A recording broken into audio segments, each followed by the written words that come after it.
Hello everyone, आज से हम एक नई सीरीज स्टार्ट करने जा रहे हैं जिसमें हम हर एक चैप्टर को बहुत ही कम टाइम में कवर करेंगे बेस्ट पॉसिबल एनिमेशन के अंदर, ताकि आपको सब कुछ अच्छे से समझ आ सके और आप लोगों की प्रिपरेशन अच्छे से हो सके बोर्ड एग्ज़ाम के लिए, वो भी काफ़ी कम टाइम में।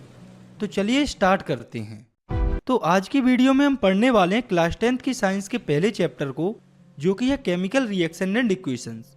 तो देखिए, हमारे चैप्टर की शुरुआत होती है चेंजेस से। तो हमें हमारे आसपास डेली लाइफ में काफ़ी सारे चेंजेस देखने को मिलते हैं, जिसमें से कुछ चेंजेस फिजिकल होते हैं और कुछ केमिकल। इन चेंजेस में मेन डिफरेंस ये होता है कि जो फिजिकल चेंजेस होते हैं वो रिवर्सिबल होते हैं, जैसे कि पानी का जमना, बर्फ़ का पिघलना। और जो केमिकल चेंज होते हैं वो रिवर्सिबल नहीं होते, मतलब कि ये एक बार हो जाते हैं तो ये दोबारा से रिवर्स नहीं होते। For example rusting of iron. तो जब लोहे पर जंग लग जाती है और वो खराब हो जाता है तो वो दोबारा से सही नहीं हो पाता है, क्योंकि केमिकल रिएक्शन रिवर्सिबल नहीं होती है। तो आप लोगों को ज़्यादा कन्फ्यूज़न नहीं पालना है, चीज़ों को सिंपली समझना है कि जो फिजिकल चेंजेस होते हैं उनकी वजह से फिजिकल रिएक्शन होती है, और जो केमिकल चेंजेस होते हैं उनकी वजह से केमिकल रिएक्शन होती है। तो किसी भी केमिकल रिएक्शन में दो मेन पार्ट्स होते हैं, रिएक्टेंट्स और प्रोडक्ट्स। रिएक्टेंट्स उन सब्सटेंस को कहा जाता है जो कि केमिकल रिएक्शन में पार्ट लेते हैं, जबकि प्रोडक्ट वो सब्सटेंस होता है जो कि केमिकल रिएक्शन में फॉर्म होता है। केमिकल रिएक्शन को समझने से ये दोनों टर्म हमें और अच्छे से समझ में आ जाएंगे। तो केमिकल रिएक्शन एक ऐसी प्रोसेस होती है जिसमें एक या उससे ज़्यादा सब्सटेंस, जिन्हें रिएक्टेंट्स कहा जाता है, वो कन्वर्ट हो जाती हैं एक या उससे ज़्यादा डिफरेंट सब्सटेंस में, जिन्हें प्रोडक्ट्स कहा जाता है। तो कहने का मतलब है कि केमिकल रिएक्शन में जो रिएक्टेंट्स होते हैं वो प्रोडक्ट में कन्वर्ट हो जाते हैं। फॉर एग्जांपल हाइड्रोजन और ऑक्सीजन मिलके H2 यानी कि वाटर फॉर्म कर रहा है।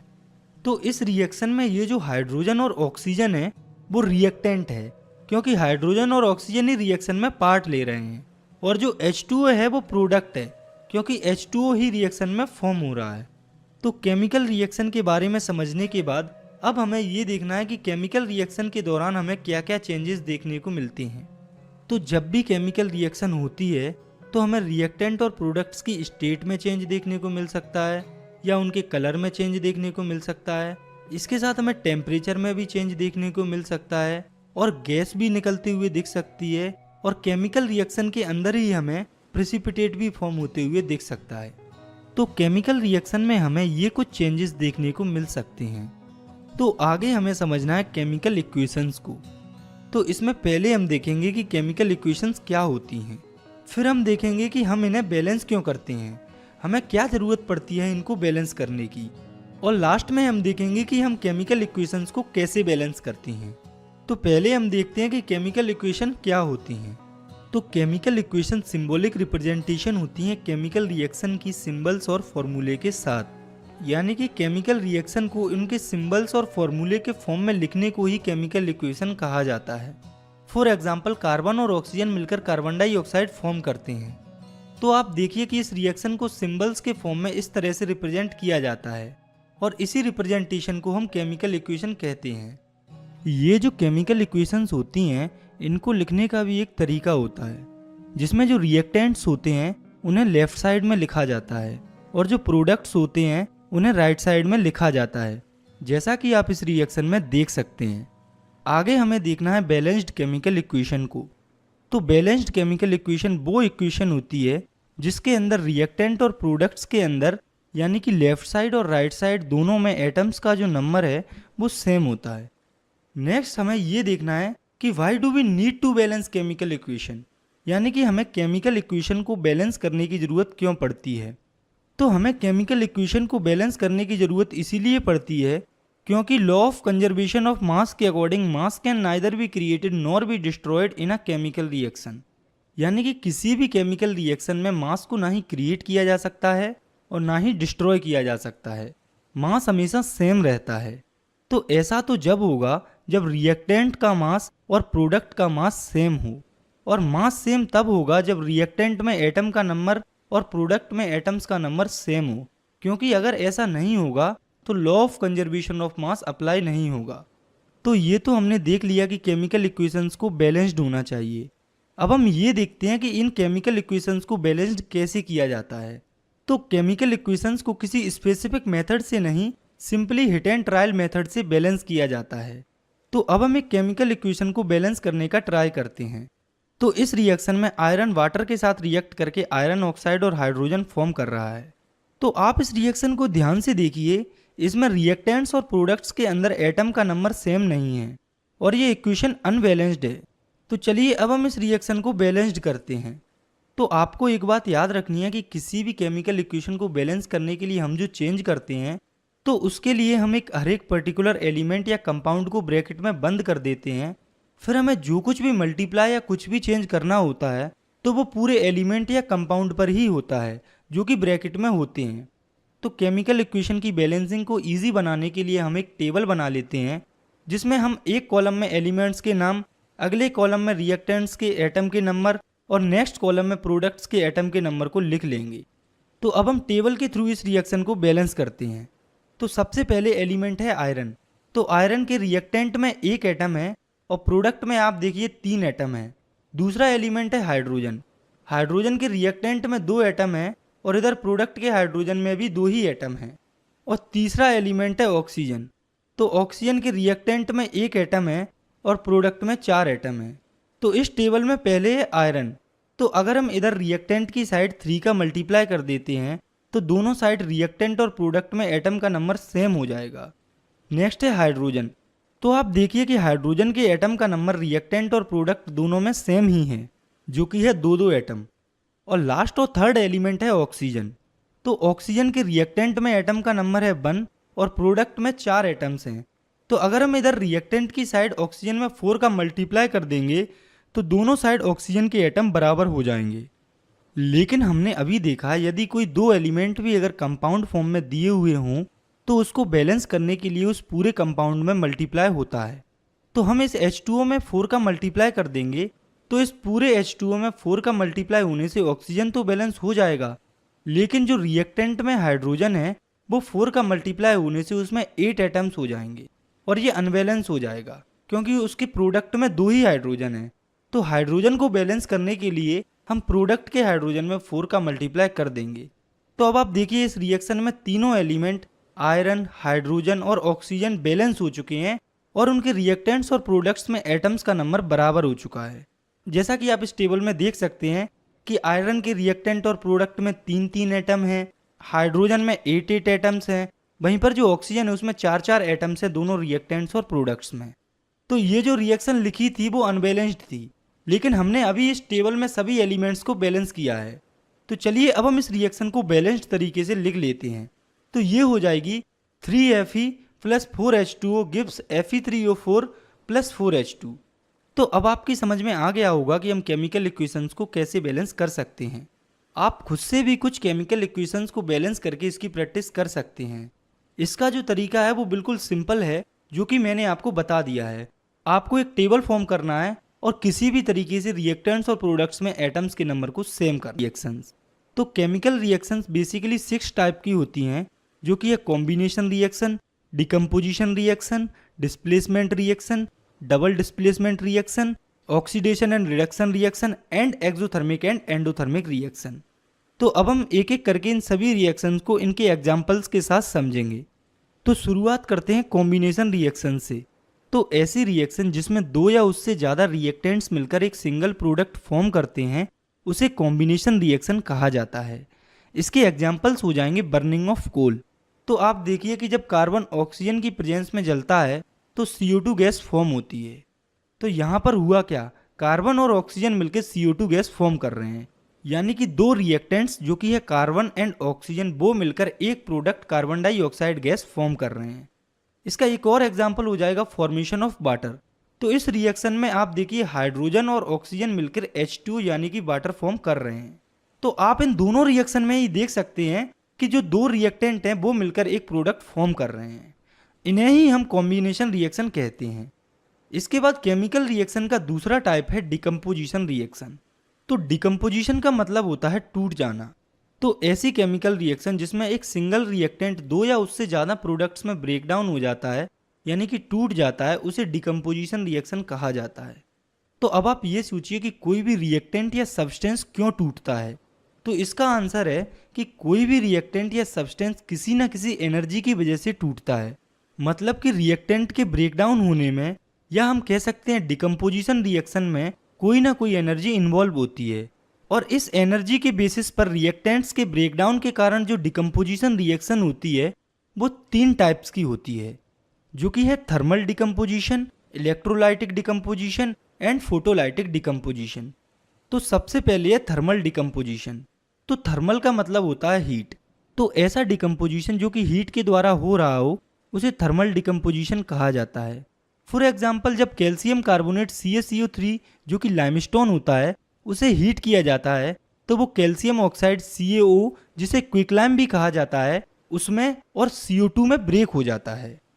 नेक्स्ट डिकम्पोजिशन है इलेक्ट्रोलाइटिक डिकम्पोजिशन।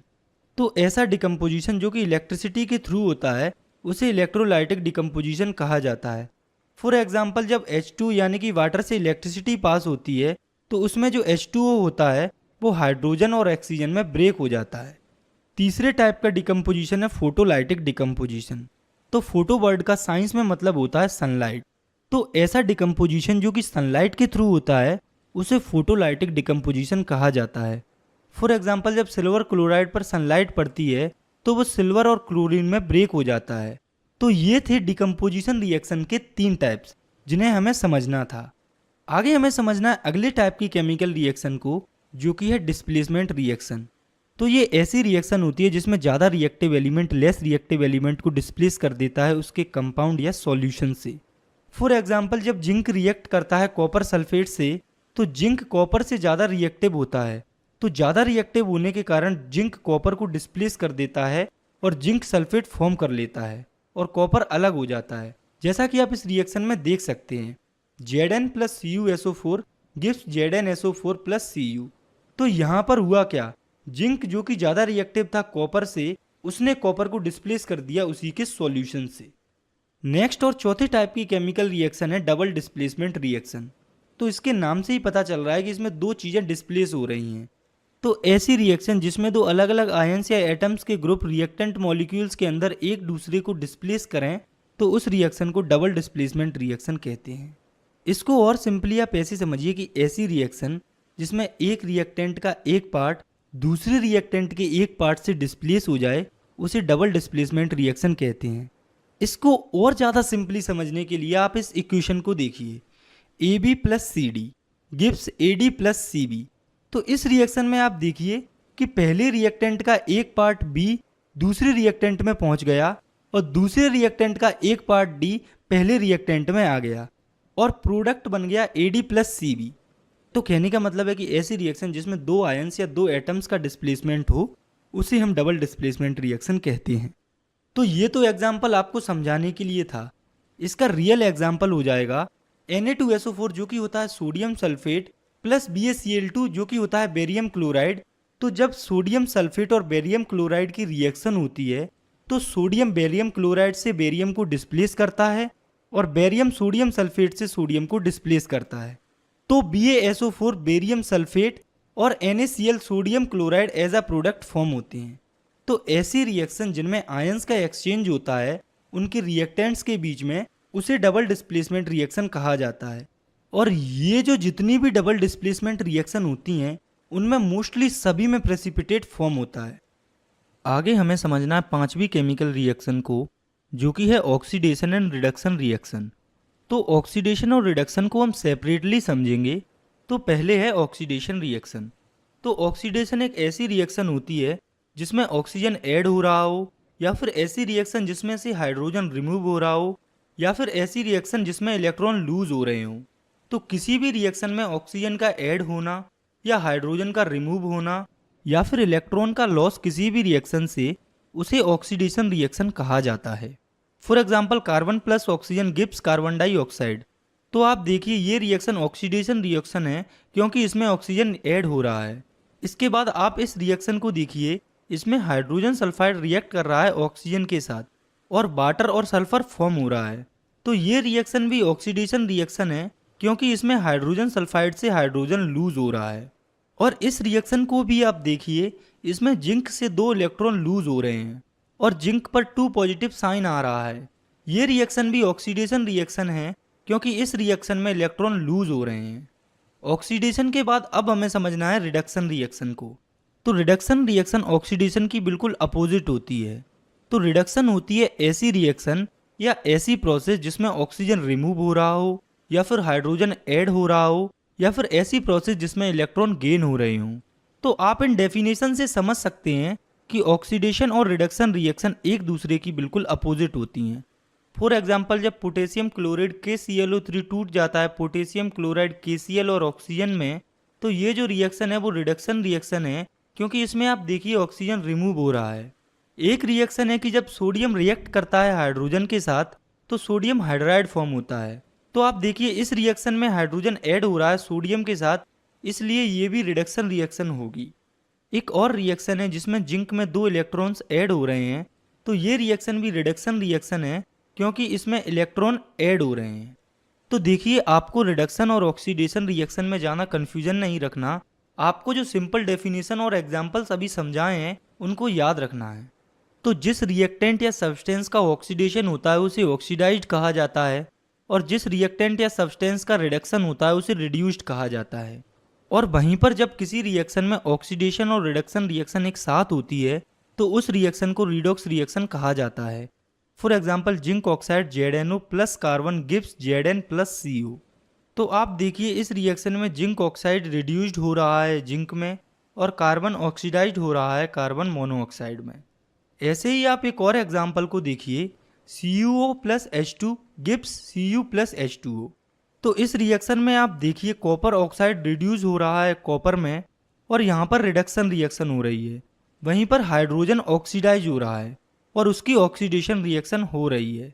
तो ऊपर की 2 रिएक्शन से हम ये कह सकते हैं कि अगर कोई सब्सटेंस ऑक्सीजन गेन करता है या हाइड्रोजन को लूज करता है रिएक्शन के टाइम पर तो उसे ऑक्सीडाइज्ड कहा जाता है। वहीं पर अगर कोई सब्सटेंस ऑक्सीजन को लूज करता है या हाइड्रोजन को गेन करता है तो उसे रिड्यूस्ड कहा जाता है। इसके बाद हमें समझना है लास्ट टाइप की केमिकल रिएक्शन को, जो कि है एक्सोथर्मिक एंड एंडोथर्मिक रिएक्शन। तो एक्सोथर्मिक रिएक्शन वो रिएक्शन होती है जिसमें हीट इवॉल्व होती है, यानी कि हीट निकलती है। For example, burning of natural gas. तो जब मीथेन यानी कि CH4 जब ऑक्सीजन में बर्न होती है तो CO2 और वाटर फॉर्म होता है और साथ में लार्ज अमाउंट में हीट एनर्जी निकलती है। इसके साथ साथ जो रेस्पायरेशन की प्रोसेस होती है वो एक्सोथर्मिक रिएक्शन होती है क्योंकि उसमें एनर्जी हीट के फॉर्म में रिलीज होती है। इसके बाद है एंडोथर्मिक रिएक्शन। तो ये रिएक्शन बिल्कुल अपोजिट होती है एक्सोथर्मिक रिएक्शन की। ये वो रिएक्शन होती है जिसमें हीट एनर्जी एब्जॉर्ब होती है। फॉर एग्जाम्पल, मरकरिक ऑक्साइड जब मरकरी और ऑक्सीजन में टूटता है तो उस प्रोसेस में काफ़ी ज़्यादा हीट एनर्जी एब्जॉर्ब होती है। एंडोथर्मिक रिएक्शन का मोस्ट पॉपुलर एग्जाम्पल है फोटोसिंथेसिस। तो जो फोटोसिंथेसिस रिएक्शन होती है उसमें सन की हीट एनर्जी को एब्जॉर्ब किया जाता है, इसलिए फोटोसिंथेसिस की जो रिएक्शन होती है वो एंडोथर्मिक रिएक्शन होती है। इसके बाद हमें समझना है इस चैप्टर के आखिरी टॉपिक को, जो कि है effect of oxidation in our daily life, यानी कि हमारी डेली लाइफ में ऑक्सीजन के क्या क्या इफेक्ट हमें देखने को मिलते हैं। तो हमें ऑक्सीजन के मेनली 2 इफेक्ट देखने को मिलते हैं, जो कि है कोरोजन एंड रेंसिडिटी। तो पहले हम देखते हैं कोरोजन को। तो कोरोजन एक ऐसा फिनोमिनन या ऐसी प्रोसेस होती है जिसमें मेटल की सरफेस धीरे धीरे खराब होने लगती है एयर, वाटर या किसी और केमिकल की रिएक्शन से, जो कि एटमॉस्फेयर में प्रेजेंट होते हैं।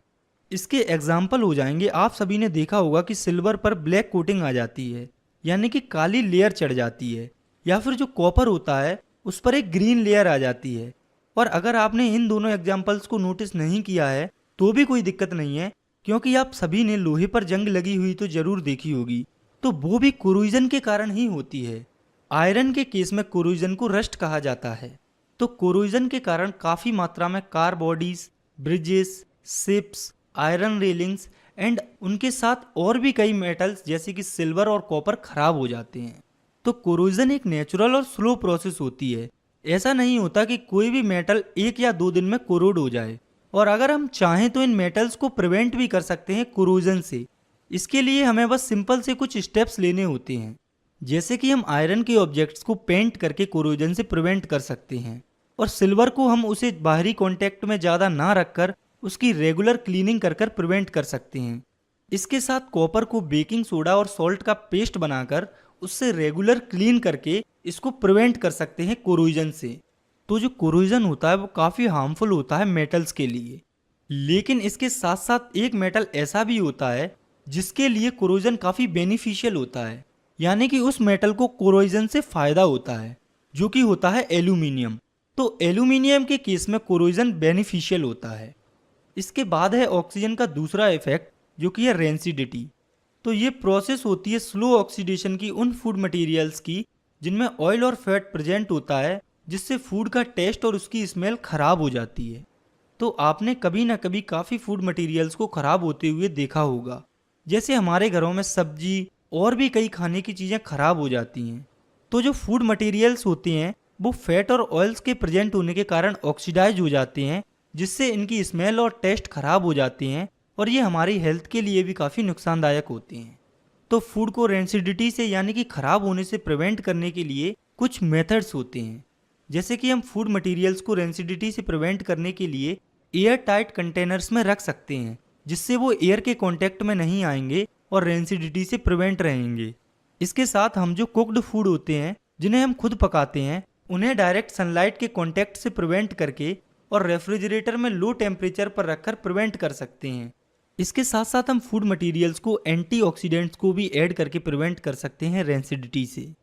तो आप लोगों ने कभी ना कभी चिप्स तो खाए होंगे।